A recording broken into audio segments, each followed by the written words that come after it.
नमस्कार विद्यार्थी मित्रांनो, स्वागत आहे तुमचं फायनल टार्गेट एमपीएससी या यूट्यूब चॅनलमध्ये। या ठिकाणी आपण पोलीस भरती स्पेशल मागील वर्षातील सर्व विषयातील प्रश्नांचे स्पष्टीकरणासह विश्लेषण ही सिरीज सुरू केलेली आहे। त्यामधील मराठी व्याकरण या विषयातील आजचं आपलं 5वं लेक्चर, प्रश्न क्रमांक 76, 2 किंवा अधिक शब्द अथवा 2 किंवा अधिक वाक्य यांना जोडणाऱ्या अविकारी शब्दांना। प्रश्न व्यवस्थित वाचायचा आहे। इथे काय म्हटलेलं आहे? अविकारी शब्दांना टिंबटिंब असे म्हणतात। हा प्रश्न गडचिरोली चालक पोलीस भरती 2024 या वर्षी विचारण्यात आलेला आहे। त्याचप्रमाणे परभणी पोलीस शिपाई भरती 2024 ला सुद्धा हा प्रश्न विचारलेला आहे। मोस्ट इम्पॉर्टंट प्रश्न आहे। याचबरोबर हा प्रश्न अमरावती शहर पोलीस आयुक्त 2024, अकोला ग्रामीण पोलीस भरती 2023, संभाजीनगर लोहमार्ग पोलीस भरती 2023, SRPF पुणे 2023 अशा अनेक वेळा हा प्रश्न विचारलेला आहे। मोस्ट इम्पॉर्टंट प्रश्न आहे, IMP करायचं आहे। पर्याय दिलेले आहेत: शब्दयोगी अव्यय, उभयान्वयी अव्यय, समास आणि संधी। मित्रांनो, 2 किंवा अधिक शब्द अथवा 2 किंवा अधिक वाक्य यांना जोडणाऱ्या अविकारी शब्दांना उभयान्वयी अव्यय असं म्हणतात। या प्रश्नाचं बरोबर उत्तर आहे पर्याय क्रमांक 2। मग काय बघितलं आपण? उभयान्वयी अव्ययाची या ठिकाणी व्याख्या बघितलेली आहे। मग शब्दयोगी अव्यय कशाला म्हणतात? तर शब्दयोगी अव्यय म्हणजे जे शब्द नामांना किंवा सर्वनामांना, नामांना किंवा सर्वनामांना जोडून येतात व वाक्यातील शब्दांचा संबंध दाखवितात। जे शब्द नामांना किंवा सर्वनामांना जोडून येतात व वाक्यातील शब्दांना संबंध दाखवतात त्यांना काय म्हणतात? शब्दयोगी अव्यय असं म्हणतात। संधी म्हणजे काय? तर संधी म्हणजे आपण संधी या प्रकरणामध्ये सुद्धा त्याची व्याख्या बघितलेली आहे। पहिल्या शब्दातील शेवटचा वर्ण व दुसऱ्या शब्दातील पहिला वर्ण जेव्हा एकमेकांमध्ये मिसळतात आणि त्या दोघांबद्दल एक नवीन शब्द तयार होतो त्याला काय म्हटलं जातं? संधी असं म्हटलं जातं। संधी म्हणजेच काय? जोडणे असं सुद्धा म्हटलं जातं। प्रश्न क्रमांक 77, जे शब्द 2 किंवा अधिक वाक्य यांना जोडतात त्यांना काय म्हणतात? मित्रांनो बघा, उभयान्वयी अव्ययाबद्दलचाच हा प्रश्न आहे। इथे कसा विचारलेला आहे? 2 किंवा अधिक शब्द अथवा 2 किंवा अधिक वाक्य, आणि इथं काय म्हणतंय? जे शब्द 2 शब्द किंवा 2 वाक्य यांना जोडतात त्यांना काय म्हणतात? हा प्रश्न नागपूर ग्रामीण पोलीस भरती 2018, उस्मानाबाद पोलीस भरती 2018, त्याचप्रमाणे उस्मानाबाद पोलीस भरती 2016, अमरावती पोलीस भरती 2016 या वर्षी सुद्धा हा प्रश्न विचारलेला आहे। म्हणजेच काय? हा प्रश्न उभयान्वयी अव्ययाबद्दल आहे। प्रश्न फिरवून विचारला जाऊ शकतो। याही प्रश्नाचं उत्तर काय आहे?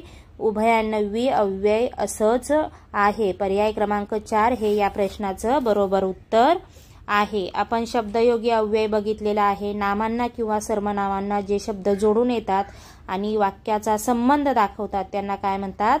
शब्दयोगी अव्यय असं म्हणतात। आणि संधी म्हणजे काय? तर पहिल्या शब्दातील किंवा पहिल्या शब्दातील शेवटचा वर्ण आणि दुसऱ्या शब्दातील पहिला वर्ण एकमेकांमध्ये मिसळल्यानंतर त्यांपासून एक नवीन शब्द तयार होतो त्याला काय म्हटलं जातं?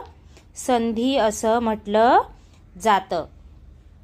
प्रश्न क्रमांक 78, मराठी व्याकरणात शब्दांच्या एकूण किती जाती आहेत? हा प्रश्न SRPF ग्रुप क्रमांक 15, BRC कॅम्प गोंदिया, सहाय्यक पोलीस शिपाई भरती किंवा सशस्त्र पोलीस शिपाई भरती 2024, लातूर चालक पोलीस भरती 2024 या वर्षी विचारण्यात आलेला आहे। इथे बघा, सेम प्रश्न आहे। मराठी व्याकरणात शब्दाच्या एकूण टिंबटिंब जाती आहेत आणि शब्दांच्या किती जाती आहेत? या दोघांचंही उत्तर काय असेल? एकच यायला पाहिजे। मग मराठी व्याकरणात शब्दांच्या किती जाती आहेत? तर एकूण 8 जाती आहेत. याही प्रश्नाचं उत्तर काय आहे? पर्याय क्रमांक 2. एकूण 8 जाती मराठी व्याकरणामध्ये शब्दांच्या आहेत. मग कोणत्या कोणत्या जाती आहेत बघा मराठी व्याकरणामध्ये शब्दांच्या? एक आहे नाम, दुसरं सर्वनाम, 3 विशेषण, 4 क्रियापद,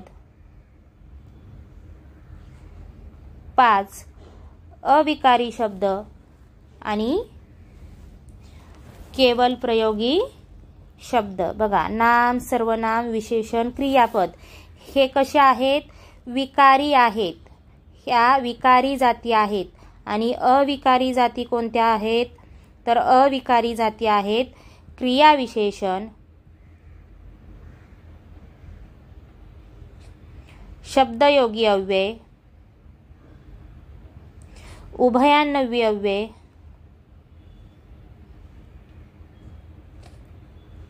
आणि केवल प्रयोगी अव्यय असे ह्या काय आहेत? अविकारी जाती आहेत. एकूण जाती किती आहेत? 8 आहेत. त्यापैकी 4 विकारी आणि 4 काय आहेत? अविकारी जाती आहेत. हे लक्षात ठेवायचं आहे. प्रश्न क्रमांक 80. आम्ही या सर्वनामांचा प्रकार सांगा. हा प्रश्न भंडारा चालक पोलीस भरती 2024, भंडारा चालक पोलीस भरती 2023, SRPF ग्रुप क्रमांक 10 सोलापूर 2023. म्हणजे बघा भंडाऱ्याला चालक पोलीस शिपाई जी पेपर झाला 2023चा तेव्हाही विचारलेला आहे. सेम प्रश्न रिपीट झालाय 2024ला. तुम्हाला यावरून लक्षात आलेलं असेल की प्रश्न रिपीट होतात. मग आम्ही या सर्वनामांचा प्रकार कोणता आहे? तर आम्ही या सर्वनामाचा प्रकार आहे पुरुषवाचक सर्वनाम. पर्याय क्रमांक 4 हे या प्रश्नाचं उत्तर आहे. मग मित्रांनो पुरुषवाचक सर्वनाम म्हणजे काय? तर बोलणारा स्वतःचा उल्लेख करताना, म्हणजे जो व्यक्ती बोलत आहे तो जेव्हा स्वतःचा उल्लेख करतो, स्वतःचा उल्लेख करणारा व स्वतःच्या नामाऐवजी जी सर्वनामे वापरतो, स्वतःचा उल्लेख करतो बोलताना वाक्यामध्ये किंवा स्वतःच्या नामाऐवजी सर्वनामाचा उपयोग करतो, ती काय असतात? पुरुषवाचक सर्वनामे असतात. मग पुरुषवाचक सर्वनामांचे आणखी काही प्रकार पडतात. कोणते प्रकार पडतात? पहिला प्रकार आहे प्रथम पुरुषवाचक सर्वनाम. दुसरा प्रकार आहे द्वितीय पुरुषवाचक सर्वनाम आणि तिसरा आहे तृतीय पुरुषवाचक सर्वनाम. असे पुरुषवाचक सर्वनामांचे 3 प्रकार पडतात. प्रथम, द्वितीय आणि तृतीय पुरुषवाचक सर्वनाम. मग प्रथम पुरुषवाचक सर्वनाम म्हणजे बोलताना जेव्हा आपण स्वतःचा उल्लेख करतो तेव्हा जी सर्वनामे वापरली जातात. स्वतःचा उल्लेख करताना जी सर्वनाम वापरलं जातं ते म्हणजे काय? प्रथम पुरुषवाचक सर्वनाम. मग प्रथम पुरुषवाचक सर्वनाम म्हणजे कोणते आहेत? मी, आम्ही, आपण ही काय आहेत? प्रथम पुरुषवाचक सर्वनामे आहेत. प्रश्न क्रमांक 81. तुमचा मुलगा कुंभकर्णच दिसतो. या वाक्यातील कुंभकर्ण हे मुळात कोणते नाम आहे? हा प्रश्न SRPF ग्रुप क्रमांक 2 पुणे पोलीस शिपाई भरती 2024, सोलापूर ग्रामीण चालक पोलीस भरती 2023, त्याचप्रमाणे SRPF ग्रुप क्रमांक 10 सोलापूर 2018 या वर्षी सुद्धा हा प्रश्न विचारलेला आहे. मग पर्याय दिलेले आहेत सामान्य नाम, विशेष नाम, भाववाचक नाम आणि धातुसाधित नाम. तुमचा मुलगा कुंभकर्णच दिसतो या वाक्यातील कुंभकर्ण हे मुळात सामान्य नाम आहे. मग कुंभकर्ण काय आहे? ओरिजिनल जर आपण बघितलं फक्त कुंभकर्ण असं जर म्हटलं, कुंभकर्ण, तर हे काय आहे, एक विशेष नाम आहे. कुंभकर्ण विशेष नाम आहे. पण तुमचा मुलगा कुंभकर्णच दिसतो, म्हणजेच काय, या वाक्यामध्ये त्याचा सामान्य नाम म्हणून वापर केलेला आहे. एखाद्या विशेष नामाचं जर व्यक्तिवाचक नाम असेल आणि त्याचं एखाद्या वाक्यामध्ये जर वापर केला तर काय होतं, तर ते सामान्य नाम असतं. त्याला काय म्हटलं जातं, सामान्य नाम असं म्हटलं जातं. प्रश्न क्रमांक 82, वाक्याचा अर्थ पूर्ण करणाऱ्या क्रियावाचक शब्दाला काय म्हणतात? हा प्रश्न परभणी पोलीस शिपाई भरती 2024, लातूर पोलीस चालक भरती 2024, पुणे शहर शिपाई पोलीस भरती 2024 यावर्षी विचारण्यात आलेला आहे. मग मित्रांनो, तुम्ही म्हणाल की तिकडचा प्रश्न इकडे घेतला, तर असं नाही. 2023, 2024 यावर्षी काय झालेलं आहे, सर्व महाराष्ट्रामध्ये मुंबई वगळता एकाच दिवशी काय होतो, लेखी पेपर होतो. आणि हा प्रश्न तुम्हाला यावरून समजला असेल की खूप महत्त्वाचा प्रश्न आहे.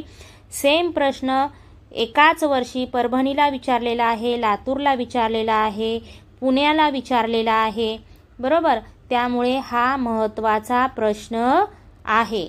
मग वाक्याचा अर्थ पूर्ण करणाऱ्या क्रियावाचक शब्दाला काय म्हटलं जातं, क्रियापद असं म्हटलं जातं, बरोबर. आणि क्रियापद हे काय आहे, विकारी जात आहे. शब्दांच्या जातीपैकी कसली जात आहे, विकारी जात आहे. नाम, सर्वनाम, विशेषण आणि क्रियापद हे कसले आहेत, विकारी जाती आहेत. आणि क्रियाविशेषण अव्यय, शब्दयोगी अव्यय, उभयान्वयी अव्यय आणि केवळ प्रयोगी अव्यय हे काय आहेत, अविकारी जाती आहेत. हे लक्षात ठेवायचं आहे. आणि इथे बघा आपल्याला काय म्हटलेलं आहे, विशेषण दिलंय, नाम दिलंय, क्रियापद दिलंय, अव्यय दिलंय. मग विशेषण म्हणजे काय, आपण विशेषणाची व्याख्या बघूया. विशेषण म्हणजे काय, तर नामाबद्दल, जे नामाबद्दल अधिक माहिती सांगतं त्याला काय म्हटलं जातं, विशेषण असं म्हटलं जातं. आणि सर्वनाम म्हणजे काय, तर सर्वनाम म्हणजे नामाऐवजी वापरलं जाणारं, नामाऐवजी वापरलं जाणारं जो शब्द असतो त्याला काय म्हणतात, सर्वनाम असं म्हणतात. म्हणजे बघा, सीताने लाडू खाल्ला व तिने आईला सांगितले. म्हणजेच काय, असं आपण म्हणतो का, सीताने लाडू खाल्ला आणि सीताने आईला सांगितले. प्रत्येक वेळेस आपण नाम वापरतो का, तर नाही.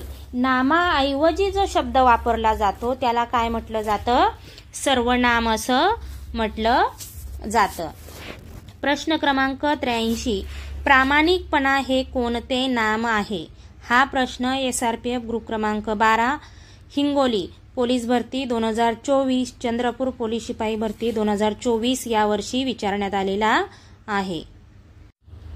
पर्याय दिलेले आहेत, सामान्य नाम, विशेष नाम, भाववाचक नाम आणि पदार्थवाचक नाम.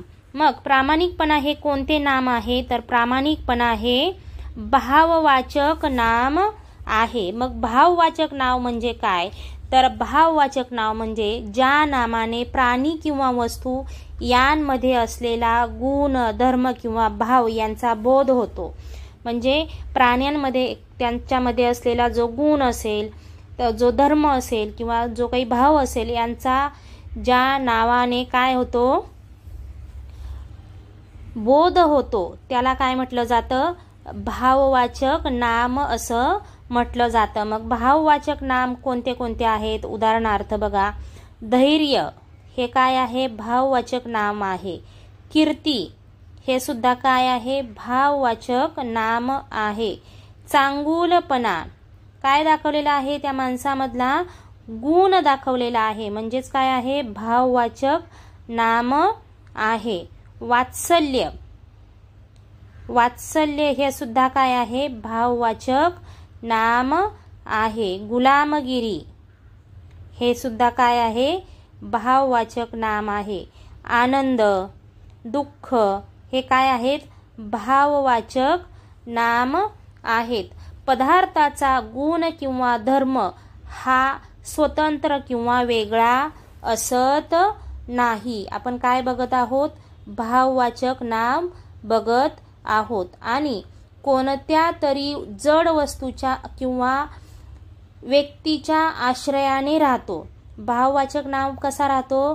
कोणत्या तरी वस्तूच्या, जड वस्तूच्या किंवा व्यक्तीच्या आश्रयाने राहणाऱ्या शब्दाला काय म्हटलं जातं?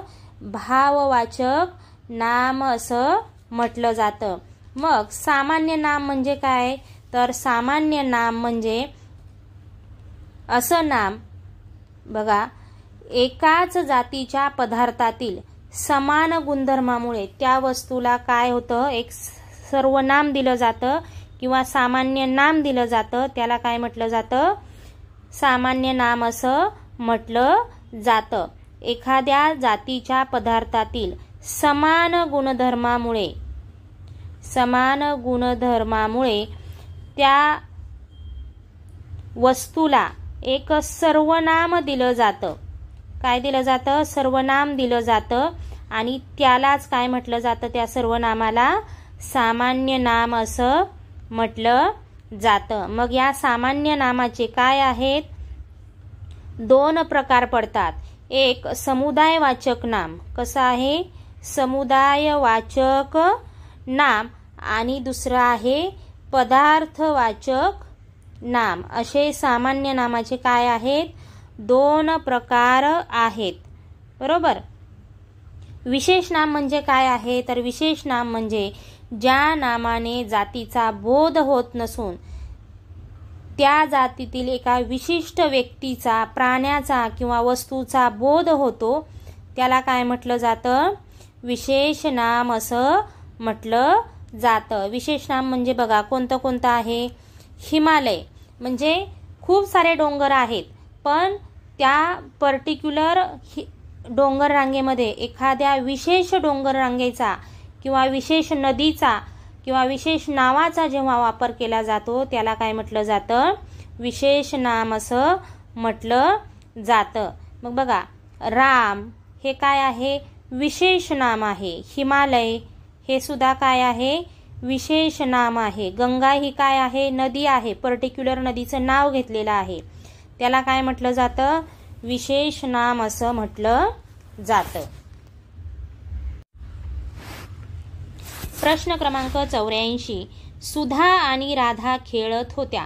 त्या वाक्यातील आणि या शब्दाची जात ओळखा. हा प्रश्न सोलापूर शहर पोलीस शिपाई भरती 2024, नवी मुंबई पोलीस आयुक्त पोलीस शिपाई भरती 2021 या वर्षी विचारण्यात आलेला आहे. मग बघा, सुधा आणि राधा खेळत होत्या. मग यामधला हा जो आणि आहे, हा आणि या शब्दाची जात कोणती आहे? तर आणि या शब्दाची जात आहे उभयान्वयी अव्यय. उभयान्वयी अव्यय म्हणजे काय? 2 किंवा अधिक शब्द अथवा 2 किंवा अधिक वाक्य, 2 किंवा अधिक शब्द किंवा 2 किंवा अधिक वाक्य यांना जोडणारा जो शब्द असतो त्याला काय म्हटलं जातं? उभयान्वयी अव्यय असं म्हटलं जातं.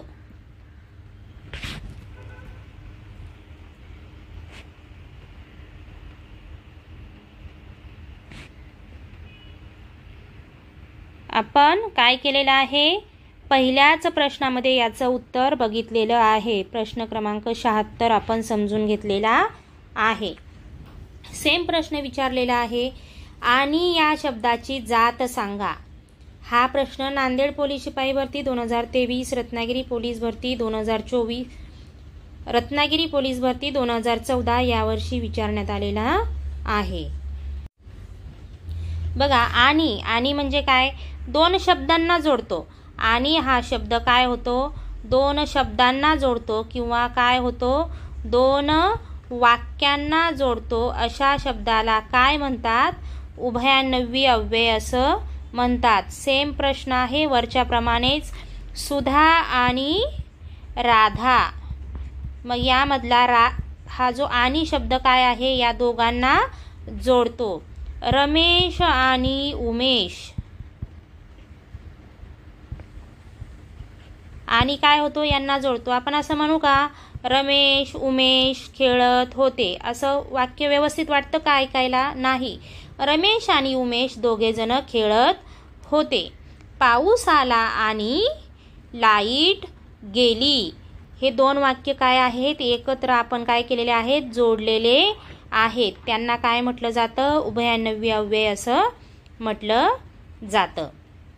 मित्रांनो, हे लेक्चर जर तुम्हाला आवडलं असेल तर या लेक्चरला लाईक करायचं आहे, आपल्या मित्रांना या लेक्चरची लिंक शेअर करायची आहे, आणि याचप्रमाणे मागील वर्षातील सर्व विषयातील प्रश्नांचे स्पष्टीकरण जाणून घेण्यासाठी फायनल टार्गेट MPSC या यूट्यूब चॅनलला सबस्क्राईब करायचं आहे. धन्यवाद.